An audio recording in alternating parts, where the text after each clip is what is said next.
ఒకవైపు ఇరాన్ను బ్లాకేట్ చేస్తాను, కాదంటే భయంకరంగా దాడి జరుగుతుంది, ఇప్పటికే సర్వనాశనం అయిపోయింది అని చెప్తూ ట్రంప్ మరోసారి చర్చలకు సిద్ధమంటున్నాడు.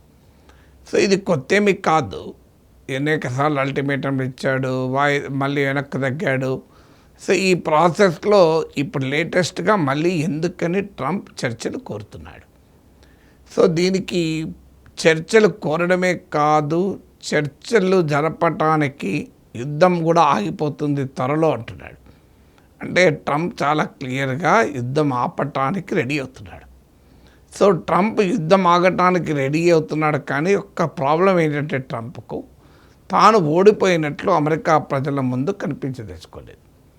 అది ఆయన స్వభావానికి విరుద్ధము, రాజకీయాల్లో అది ఆత్మహత్యా సదృశ్యం, అంటే సూసైడల్ అవుతుంది. ఎందుకంటే ఇప్పటికే ట్రంప్ పాపులారిటీ రేటింగ్స్ భయంకరంగా పడిపోతున్నాయి.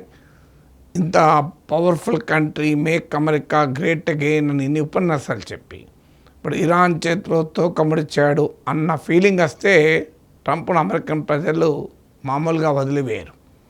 సో అందువల్ల ట్రంప్ వాంట్స్ ఏ హానరబుల్ ఎగ్జిట్. హానరబుల్ కన్నా కూడా ట్రంప్ వాంట్స్ ఏ విక్టోరియస్ ఎగ్జిట్. కానీ ఫీల్డ్ మీద విక్టరీ లేదు. సో విక్టరీ లేనప్పుడు విక్టరీ ఉన్నట్టయినా చూపి బయటకు రావాలి. అందుకే మీరు గమనించండి, ఇరాన్ ఏ స్థాయిలో ధ్వంసమైందంటే ఇక 20 ఏళ్ళ వరకు అది కోలుకోదు అని కూడా ప్రకటించేశాడు. సో అలాగే ఇరాన్ న్యూక్లియర్ వెపన్స్ తయారు చేయకూడదు అన్నదే కండిషన్ అంటూ జేడీ వ్యాన్స్ చెప్తున్నాడు. సో నేను బాంబు చేశాను కనుకనే, నేను ఈ దాడి చేశాను కనుకనే ఇరాన్ న్యూక్లియర్ వెపన్ తయారు చేయలేని పరిస్థితికి వచ్చింది. ఒకవేళ నేనే దాడి చేసి ఉండకపోతే ఇరాన్కి ఇప్పటికే అణ్వాయుధాలు వచ్చేది, మనం ఇరాన్ సార్ అనుకుంటా బతకాల్సి వచ్చు అంటున్నాడు. ఇప్పుడు పాకిస్తాన్ దగ్గర అణ్వాయుధాలు ఉన్నాయి, అమెరికా ఏమైనా పాకిస్తాన్ సార్ అంటుందా? నార్త్ కొరియా దగ్గర అణ్వాయుధాలు ఉన్నాయి, ఇప్పుడేమైనా అమెరికన్లు నార్త్ కొరియాని సార్ అంటున్నారా? ఇండియా దగ్గర అణ్వాయుధాలు ఉన్నాయి, అమెరికన్లు మనం చెప్పినట్టు వింటున్నారు అమెరికా? మీకు ఇలా ప్రపంచంలో చాలా దేశాల చేతులు అణ్వాయుధాలు ఉన్నాయి, ఇజ్రాయెల్ చేతులు అణ్వాయుధాలు ఉన్నాయి, కానీ ఇంకా అమెరికా పైన ఆధారపడుతుంది కదా.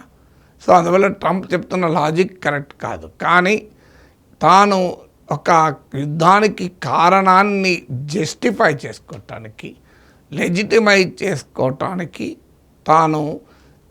తానే దాడి చేసి ఉండకపోతే, యుద్ధమే చేసి ఉండకపోతే ఇరాన్ ఇప్పటికీ న్యూక్లియర్ వెపన్ సంపాదించుకోలేని అనే ఆర్గ్యుమెంట్ ముందు పెడుతున్నాడు. ఇది ట్రంప్ చేసిన వ్యాఖ్యలకు, అమెరికా అధికారులు చేసిన వ్యాఖ్యలకు విరుద్ధం. ట్రంప్ ఏమంటున్నాడు, ఒకవైపు 2015లో ఒబామా అడ్మినిస్ట్రేషన్ అగ్రిమెంట్ కుదుర్చుకుంటే 2018లోనే ఆ అగ్రిమెంట్ నుంచి బయటకు వచ్చాడు. మరి బయటకు ఎందుకు వచ్చాడు? అగ్రిమెంట్ ఉంటే న్యూక్లియర్ వెపన్ తయారు చేయడం కష్టమవుతుందా? అగ్రిమెంట్ నుంచి బయటికి వస్తే కష్టమవుతుందా? ఇది ట్రంప్ ఆన్సర్ చేయాలి కదా. ఎందుకంటే ఈ అమెరికాతో ఇరాన్ ఒప్పందం కుదుర్చుకున్నాక తన న్యూక్లియర్ ఇన్స్టలేషన్స్ అన్నిటినీ international atomic energy agency IAEA స్క్రూటినీకి అప్పచెప్పాలి. సో అప్పుడు ఏ దేశం కూడా అణ్వస్త్రాలు తయారు చేయడానికి అవకాశమే ఉండదు. అంటే రెగ్యులర్గా IAEA ఇన్స్పెక్షన్ ఉంటుంది.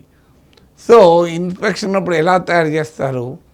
కానీ ట్రంప్ బయటికి రావడం వల్లనే ఇరాన్ తన న్యూక్లియర్ ప్రోగ్రామ్ను ముందుకు తీసుకెళ్ళగలిగింది.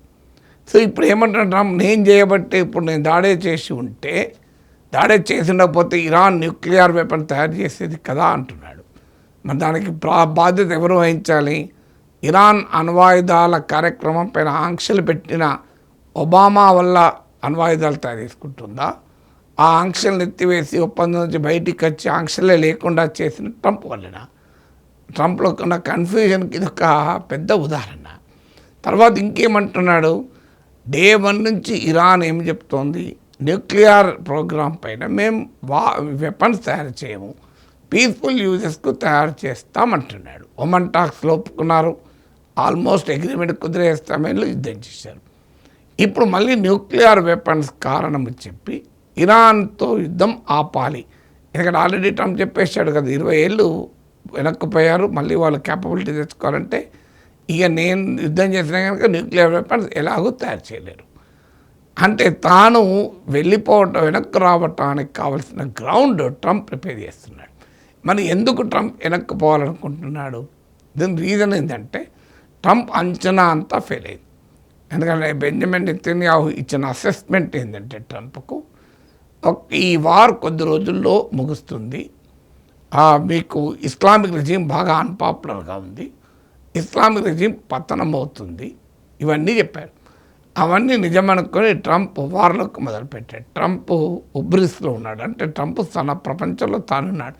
ఒక జేడీ వ్యాన్సే ఈ యుద్ధం వద్దన్న నాయకుడు ఒక్కడే, మిగతా వాళ్ళంతా ఆ యుద్ధం కావాలన్నారు. యుద్ధం మొదలుపెట్టిన తర్వాత ఇప్పుడు 40 రోజులు అయినా కూడా ఏం చేయాలో అర్థం కాని పరిస్థితి. There is no end exit strategy, end is not in foreseeable future.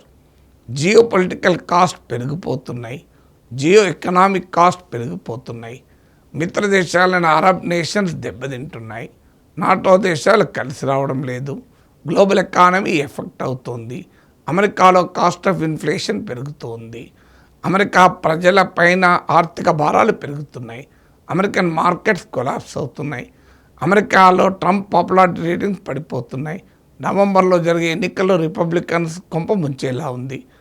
So ఇవన్నీ చూసిన తర్వాత ట్రంప్ ఇంకేం చేయాలి? మరి ఇక అనివార్యంగా ఏదో రూపంలో తన వార్ను జస్టిఫై చేసుకోవాలి, తన వార్లో తాను గెలిచినట్లు ప్రకటించుకోవాలి. జస్టిఫై చేసుకునేందుకోమో నేను యుద్ధమే చేసి ఉండకపోతే ఇరాన్ న్యూక్లియర్ వెపన్ తయారు చేసేది అంటున్నాడు. అలాగే ఎగ్జిట్ కొరకు వెనక్కి రావటానికి వీలుగా 20 years వెనక్కిపోయారు ఇరాన్. ఇక ఇంకేమి ఇరాన్ చేసేదేమీ లేదు, మా యుద్ధ లక్ష్యాలు నెరవేరాయి, రెజీమ్ చేంజ్ కూడా అయిపోయిందని చెప్తున్నారు కదా.